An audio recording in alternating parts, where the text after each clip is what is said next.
Welcome to the Aced It podcast, where we turn science into sense. As we begin our 11th season, I wanted to let you know that Jcoin has a new O. That's right. The formerly Justice Community Opioid Innovation Network is now the Justice Community Overdose Innovation Network. Same wonderful network, same awesome podcast, but with a broader emphasis. So I am so excited that you're with us. I'm Danielle Rudes, your host, and this is Aced It. Welcome to episode 6 of season 11 of the Aced It podcast. On today's episode of our season on substance use disorder, overdose, and loved ones, we're talking all about friends' experiences. First, we'll talk about friends' experiences of witnessing an overdose, including some important context and also people's decision-making about using Naloxone and calling 911. After this, we'll talk about the different outcomes people describe after witnessing a friend's overdose and/or drug-related death, including their complex grieving processes, mental health struggles, and substance misuse. Today, let's dive right into that research.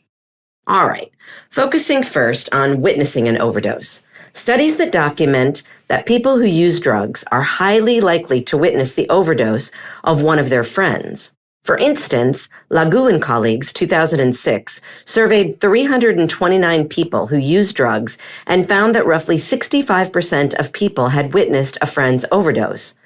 In a more recent study, Nolte and colleagues, 2023, found a similar, albeit even higher statistic. They surveyed 589 people who use drugs and found that 84% of these people had witnessed a friend's overdose. These numbers suggest that witnessing overdose is a common occurrence among peers who use drugs. Interestingly, too, according to a report put out in 2017 by the National Institutes of Health by Lepari and Hughes, 2017, it appears that most people obtain their drugs from friends and family members, in other words, not from drug dealers, highlighting how drugs circulate within peer networks. Then, looking at people's decision-making about naloxone and calling 911, the research paints a bit of a complicated picture. When we're discussing this, it's important to consider the mental state that people are often in when they witness a friend's overdose. For instance, Nolte and colleagues, 2023, detail how interviews describe feeling scared, freaked out, panicked, or frozen while witnessing an overdose. Okay, so with that in mind, let's talk first about naloxone, an overdose reversal drug. In those two studies I just referenced, Lagu and colleagues and Nolte and colleagues, they both found interesting results about willingness to aid in the event of a friend's overdose. Lagu and colleagues, 2006, found that roughly 89% of people were willing to administer overdose reversal medication. Interestingly, they found that participants who had used heroin, had injected drugs, had witnessed a drug overdose, or had a history of accidental drug overdoses were slightly or significantly more willing to aid in the event of a friend's overdose.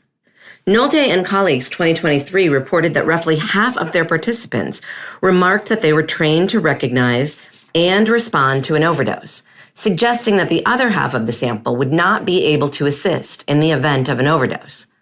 Okay, now on to calling 911 for medical assistance. This is where the picture gets complicated. While scholars document that people want to help their friends during an overdose, they are often hesitant or reluctant to call 911 for assistance, mainly out of fear of legal repercussions, like being arrested for homicide in the event that they supplied their friend with the drugs. In a review of this phenomenon, Miller, 2021, presents a case of an incident like this based on several research reports. She writes, quote, "One night, you purchased just enough heroin to share with your friend. You both inject a portion of the heroin. She did not pay you for her share, and you simply picked it up and delivered the drugs. That night, she begins to overdose. Local law enforcement investigates the death as a possible homicide and discovers text messages between you and your friend. The messages reveal that you were the one who brought the heroin to her that day. Now you are charged and convicted with drug-induced homicide for the death of your friend because you obtained and gave her the drugs that killed her." Unquote. From this depiction, we can see why some people might be scared to call 911 out of fear of legal repercussions. Miller then goes on to discuss drug-induced homicide statutes and overdose Good Samaritan laws. As the names suggest, drug-induced homicide statutes charge those who supplied the drugs to their friends, even if they tried to save their friend. And Good Samaritan laws offer some legal protection in the event that the person tried to save their friend's life. 20 states have adopted drug-induced homicide statutes, while 40 states and the District of Columbia have adopted overdose Good Samaritan statutes. There's an overlap of these laws as well. Of the 20 states that have adopted drug-induced homicide statutes, 18 have also adopted an overdose Good Samaritan statute. Increasingly, Miller cites studies that document that the homicide laws are not targeting the drug dealers the law intends to target. Rather, the law is most often used against the deceased loved ones. Other research backs up Miller's claim. For instance, she cites a study conducted in 2000 in San Francisco, which found that only 53% of people who witnessed overdoses sought medical assistance, citing fear of police involvement as the reason why they did not call 911. Nolte and colleagues 2023 also discussed this in their paper. Despite knowing about Good Samaritan laws, only half of their participants who witnessed an overdose called 911, and they cited legal consequences as their rationale.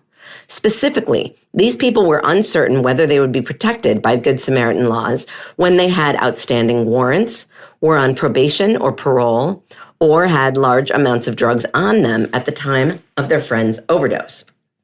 Taken together, these studies show that while people want to help their friends in the event of an overdose, there are several barriers in place to them doing so. Okay, now, on to the second half of our discussion today.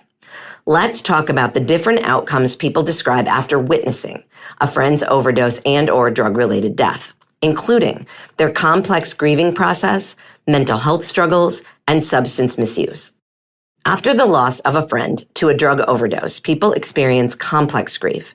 For instance, O'Callaghan and Lambert 2024 interviewed 6 people who lost a friend to an overdose. Participants detailed how the loss hit them especially hard, given that their peers often filled a void in their lives, taking the place of absent role models.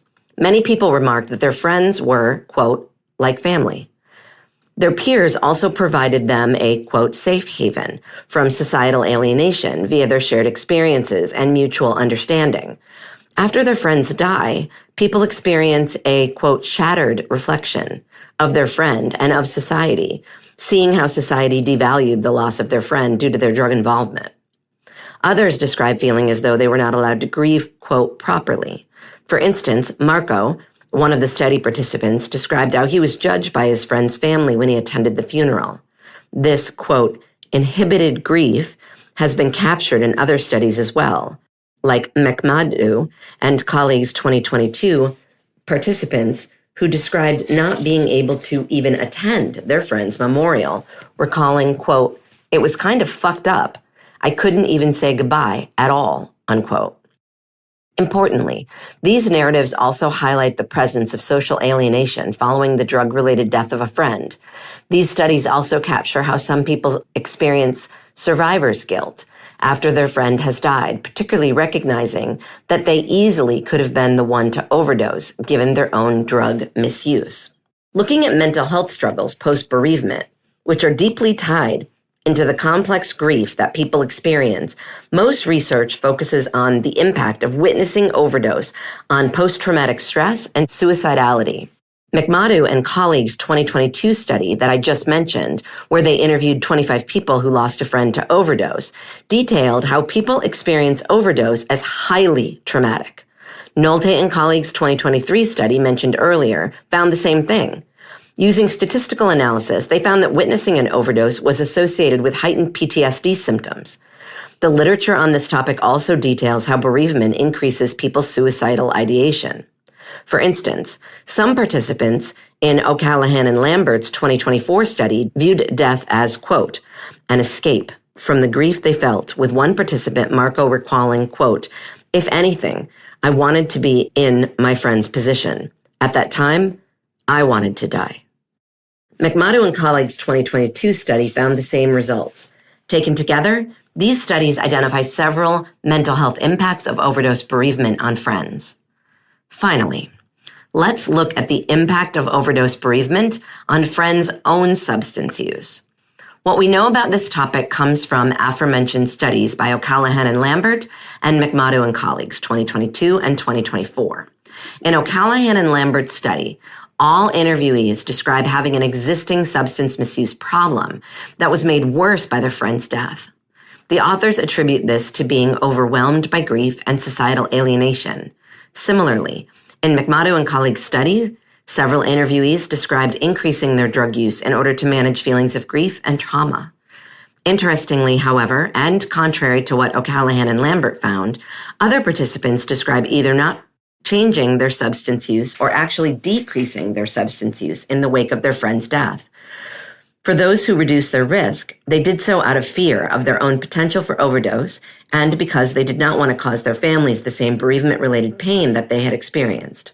For instance, one interviewee commented, quote, "Now I'm starting to realize that, wow, I don't want to hurt somebody.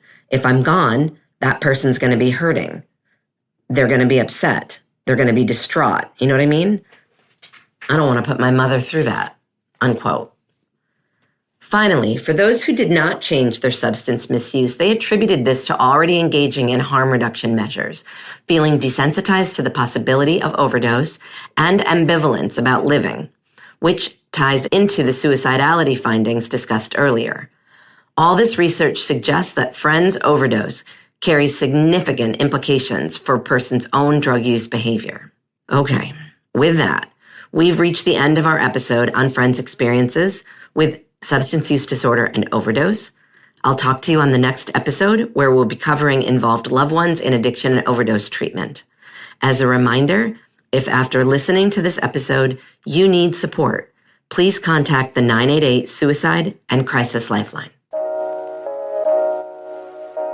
Thank you for listening to the Aced It podcast. We love hearing from you. So if you have comments, topics to suggest, or some science you'd like us to cover in a future season, please write to me, Danielle Rudes, at Sam Houston State University in Texas. My email is drudes, D-R-U-D-E-S, at shsu.edu. And of course, thank you to the Justice Community Overdose Innovation Network, JCOIN's Coordination and Translation Center, funded by the National Institute on Drug Abuse, housed at George Mason University, where this podcast originated. Thank you to our fabulous scriptwriter and also my fantastic doctoral student, Bryce Kushmerek McCune. And a huge and heartfelt thank you to the team at Slonky LLC for their wonderful podcast production, as always. Tune in again for another episode of Aced It.